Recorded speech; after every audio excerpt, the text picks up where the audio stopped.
Hey, and welcome to the Snelling Forging the Future podcast. My name is Bennett. I'm your host, and today I'm talking with Wes Pickering and Chris Reimer from Pic The Gift, a print-on-demand wholesale fulfillment facility over in St. Louis.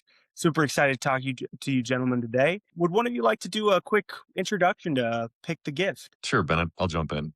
Yeah, Pick the Gift. We started in 2012, just with the kind of mission of trying to make small order gifts, getting them out to people, and do it as best as we can. And you fast forward a few years, you add a few people, you add a few products, and next thing you know, you're you're out there selling a bunch of them. Yeah.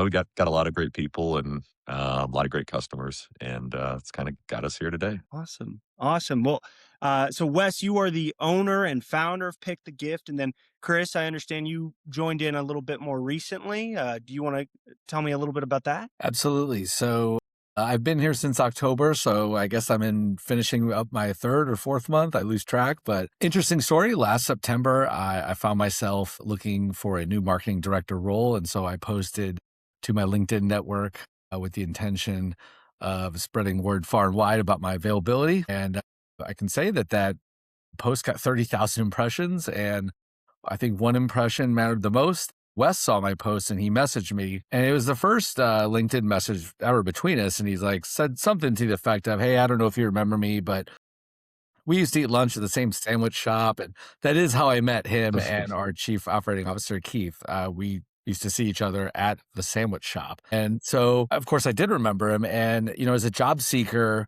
this is exactly what you want to see happen. Right. That really demonstrates the importance of having a network. And Mhm. before this podcast, I actually went and looked just to see, and it turns out that Wes and I connected on LinkedIn in October of 2011. So somewhere in between sandwiches and going back to work, I must have been like, "Hey, I want to be connected to this guy." So Yeah. anyway, I wasn't sure I wanted to leave the nonprofit world. I'd worked at a few nonprofits, and my goal was to get back into higher education. But a few meetings with Wes and Keith, they made it clear there was a big opportunity at Pick the Gift. And so I'm really glad I joined the company. We're glad to have him. Oh, that's awesome. That's awesome. I love that anecdote. It seems like you said, a good reminder of why it's important to create a network. Always be putting your best foot forward with people, even if you don't realize at the time that there might be a business opportunity down the road. That's great. Well, Wes, you started Pick the Gift with a pretty contrarian idea. Custom gifts with a minimum quantity of one. What convinced you that that model could scale? That assumes I'm convinced it would scale. I wasn't, but I thought it was, I was kind of told you can't, be successful with small orders. And I was like, oh, that sounds silly. I think you can be, you can do anything if you set your Hmm. mind to it and kind of structure it correctly, you prepare for it.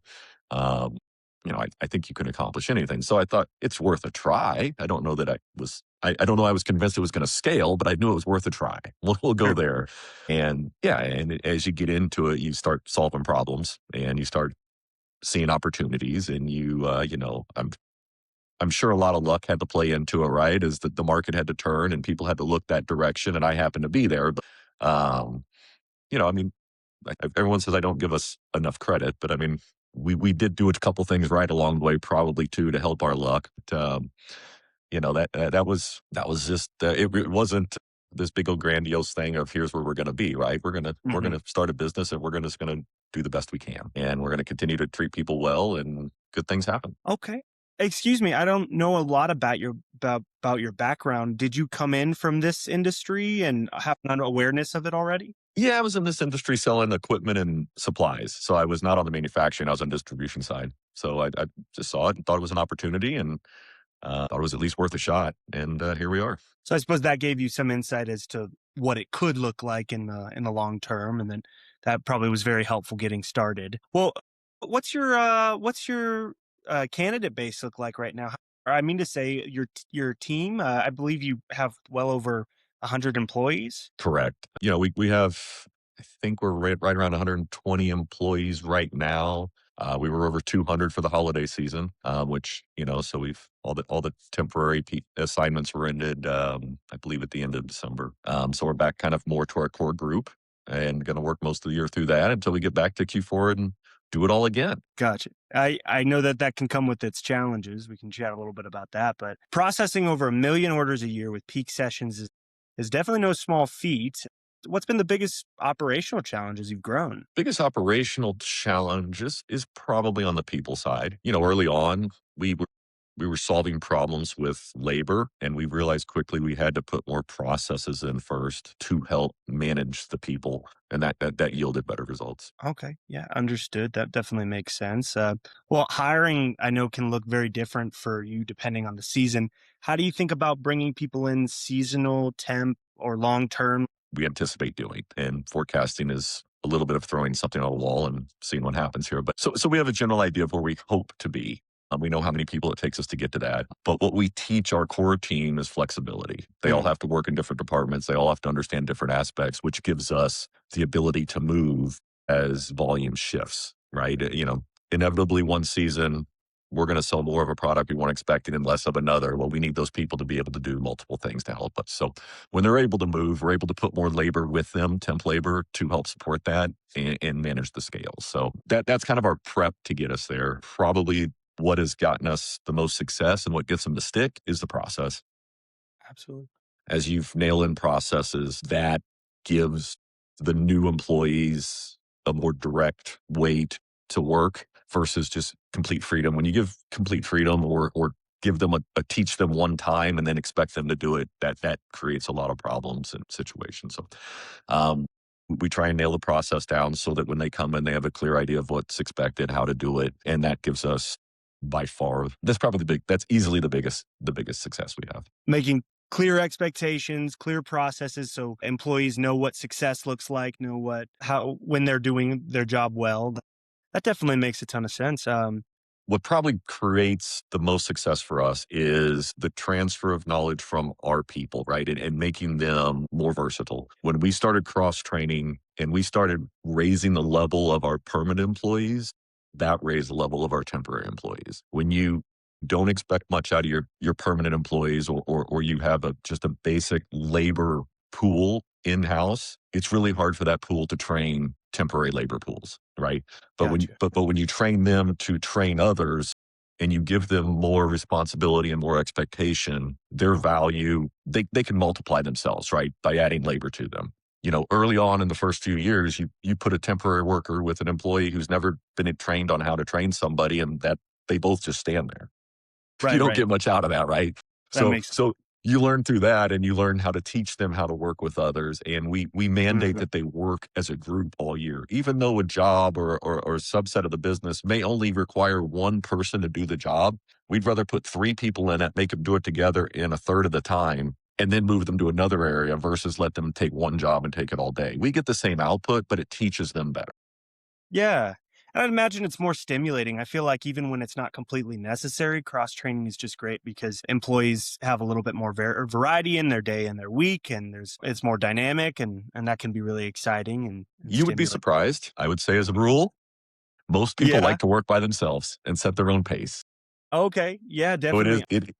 surprisingly, it is much more challenging than you think to get people to work together. And is it also challenging to motivate people to cross train? Is that what you're saying as well? Or really? Okay. Absolutely. Yeah, Yeah. that is kind of surprising.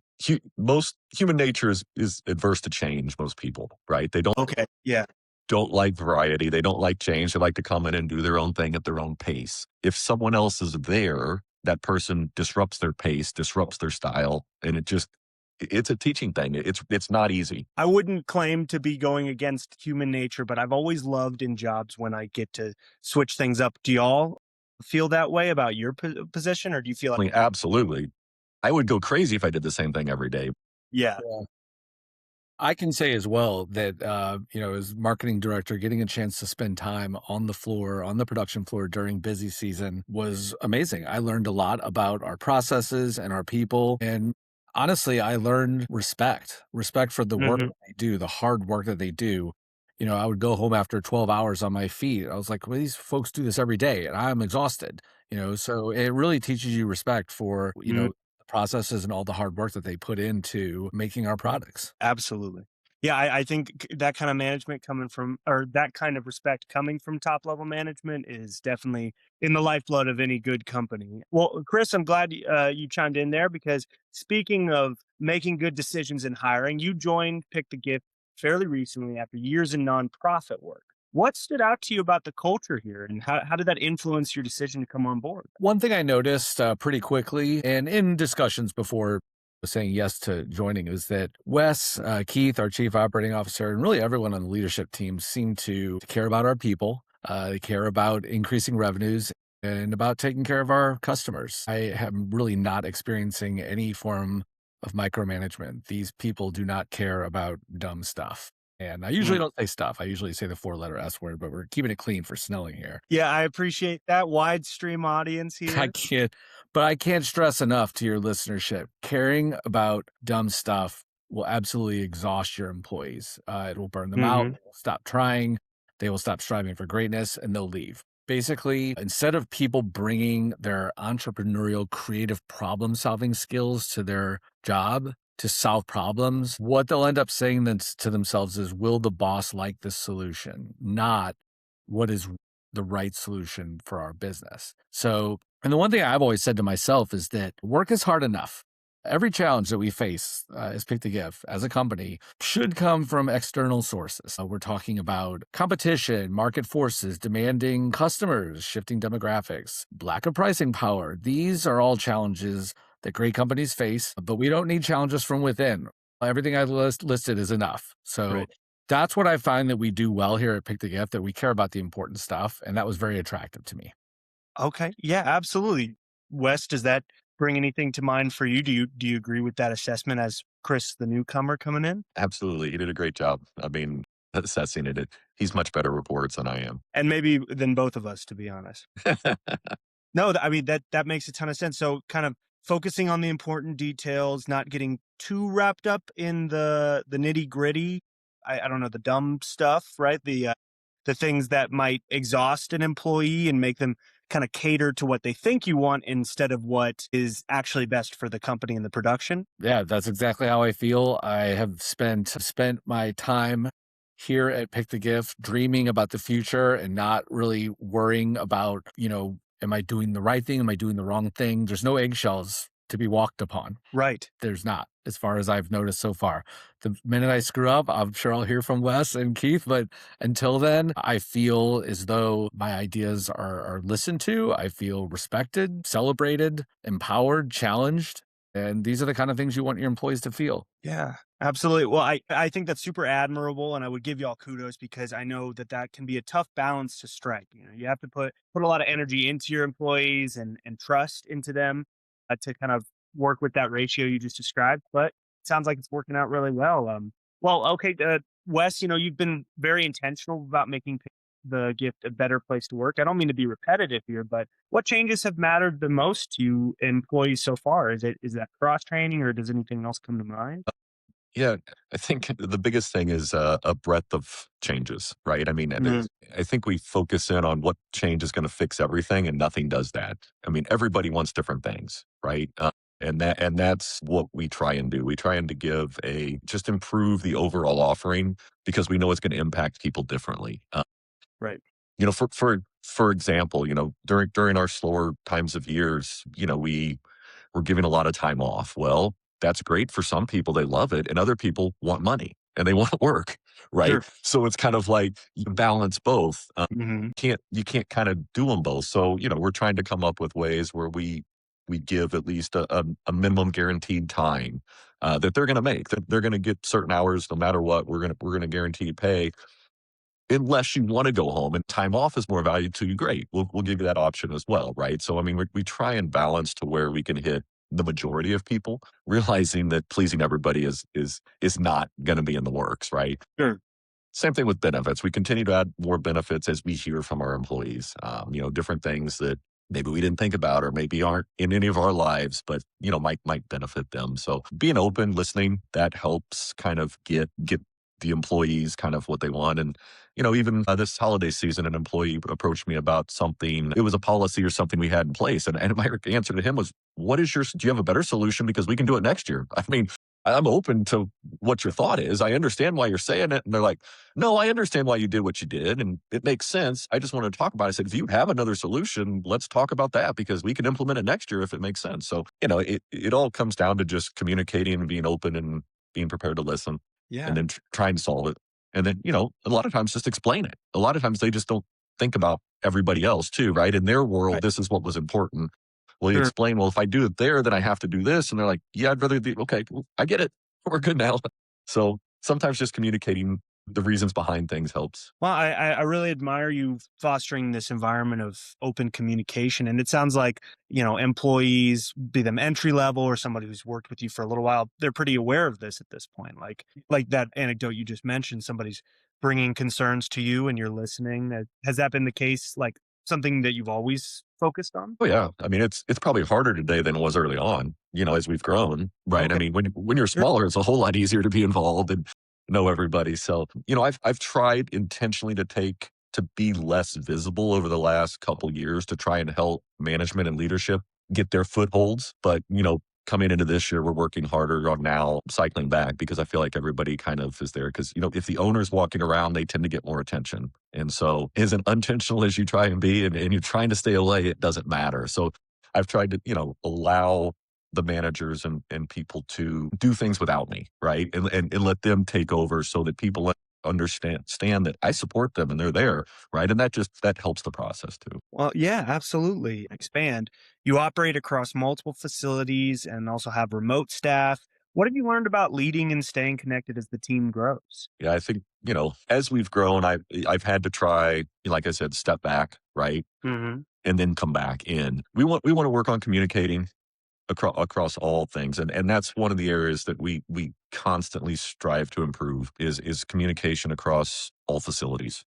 And Hmm. so we're given a similar message. That said, not all facilities are the same, right? There are some varieties in different workforces and different things that play in. So there's a slight difference, but we want a holistic message that comes the same way and across. It's just easier to implement. Chris, you want to jump in on any of that? I think I wouldn't say this about Pick the Gift, but I could say it in general for your listeners is that it's way easier to lose touch than it is to maintain Mm.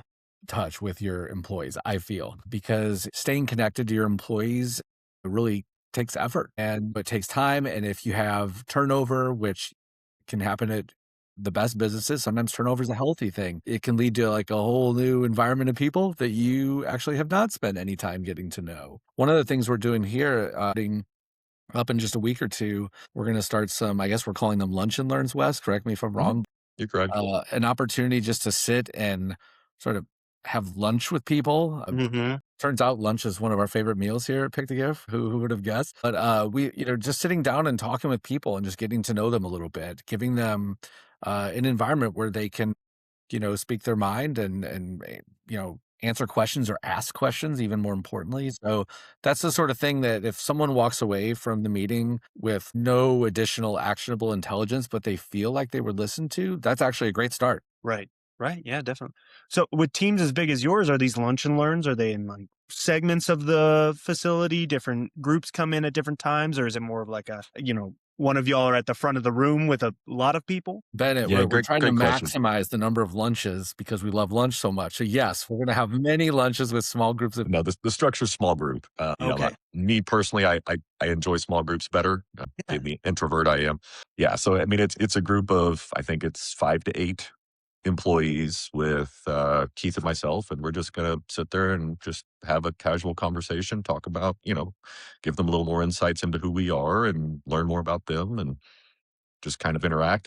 We're throughout the year, we've got it scheduled to meet with every employee. So, Well, I feel like one theme I'm getting out of this conversation is that, and I've noticed this in my own experience in business, that like smaller teams can move quicker, they can change quicker, and it's easier to hear from people. So when you're growing and you're becoming this larger company, it makes it that much more important to put extra effort into connecting with your employees and hearing them, hearing their concerns. I think that's really something any employer could take a lesson from. For other manufacturing leaders, though, trying to grow quickly without burning out their people, is there any other advice you would give them? I would say structure and process is your best plan for not burning out people. Yes. But if you're growing quickly, you're going to burn out people. It's just very hard not to. And you're going to go through different phases. And until you get to that mature point, it's tough to get everything in place. But we listen, we try and put processes in place that enable them to succeed. the best. Say another thing that's helpful is sometimes it's better to slow down than speed up, which helps the employees. A lot of times you're yelling at them or grinding at them to get a certain number out. And those numbers, yes, may be achievable for an hour a day, but for 8, 10, 11, 12 hours a day, no human can keep that pace. Sometimes you need to slow things down to get to a more achievable, it's a marathon, not a sprint pace. Yes. And that will help keep your employees more engaged. And, we've found that certainly. We've taken some processes internally and said, hey, we can work it at X, but let's slow it down and get a more consistent pace than a pace that runs like this all day, where they're sprinting and walking and sprinting and walking and sprinting. Let's just get a good steady jog all day long, and then everybody's going to be happier, and we're going to be able to sustain it. And I will say, I'm not sure there's anything you can do during certain times of the year, maybe to prevent burnout. You might be able to slow it down or whatever the case. One of the things I think we're focusing on too is having people feel a sense of contribution so that they feel as though they're part of the overall mission here to create, amazing customized products for our best customers. So with, contribution being a really important human need that people have, we've attempted to incorporate that into kind of our daily life here with something we're calling like kudos. So that basically you can give someone a shout out on Slack, and most, if not all, employees will see it. And that can be a really positive thing for someone's like work self-esteem. And if you're Mm. feeling a little bit burned out, this can give you a reason to get up and do it again the next day. Yeah, absolutely. I should say it's pretty refreshing to actually hear this kind of realistic approach to the burnout conversation. I feel like this last few years there's been this theme of like we have to do everything we can to avoid it, to squash it, to make sure it's not there at all. But acknowledging that it's kind of a natural offshoot of any organization. There's going to be times of the year where things get busy, where people are stressed, and just doing whatever you can to make sure it's a healthy amount, that it's not getting on top of people. That makes a lot of sense to me. Well, Chris, Wes, from both of your perspectives, Wes as the founder and Chris coming in with fresh eyes, how do you think about telling the company's story to potential hires when many roles aren't even posted publicly? I understand. I can take that first. We continue to strive to, like we just talked about, strive to improve our workplace. And then we really need to adequately demonstrate those improvements and let people know who we are, especially during the hiring process. So Hmm. my feeling on hiring basically is that it's really a crapshoot for both sides. Like you don't really know exactly who you're hiring, and new hires don't exactly know what it's going to be like to work there until they're there. Basically, all is revealed in like 2 to 4 weeks. That's what's when you figure out the truth. So as an employer, you want that 2 to 4 week truth to line up perfectly with the idea that you sold the employee when you were, recruiting them. This is a good place to work. Here's what will be expected of you. Here are the tools that you'll need and the training that you'll need. Here's the mentorship that you'll lean on, and you're going to succeed. And is that how it turns out? And if it does turn out that way, if it doesn't turn out that way, rather, you're an employer with a turnover problem. So in my role, storytelling can help, I think, prospective employees, honestly, prospective customers, current employees, really anyone figure out and understand what we're about and what they can expect should they decide uh, to join us. So that's where I kind of see my role. Absolutely. Yeah, storytelling, lining up with marketing definitely checks out to me. Wes, any final thoughts there? No, as usual, Chris said it well. Yeah, I mean, I think the biggest thing for us is to make sure that all levels of leadership and management are teaching the same things, right? I mean, as Chris said, you go through the interview and you have expectations and you get there, and if those expectations aren't met or you're oversold something, you're not going to be happy, and vice versa, right? I mean, we've all had interviews where we've interviewed somebody and showed up and go, "Is that the same person?" But that happens, and that's to me, in my personality, I don't understand that, right? I'm looking for a good fit as an interviewer, right? I'm trying to find a job that I want to be at. I don't want to be somebody else and then show up and like, I mean, but I guess everybody has different reasons for things. We've talked about that earlier. Our goal is to be genuine, be who we are. That's kind of what we've always been. Are we the same person for me all the way down to the last? Absolutely not. We're all unique people, but trying to get that same mission and values all the way through the organization so that when you walk through the door, you get a similar feeling, right? Hmm. And that's our goal, and that's what we strive to do. And we'll continue to work to be better at it. And that's I think about as good as we can do on that front. I will say also that, as leaders, feel like it's very humbling to say to ourselves, this can become an even better place to work. Right. That we're not there yet. And Wes talked to me about that pretty early in my tenure here that, he has goals to improve this place for its employees. Right. And that he does take it very seriously that there are a lot of people who work here whose livelihoods depend on things going well.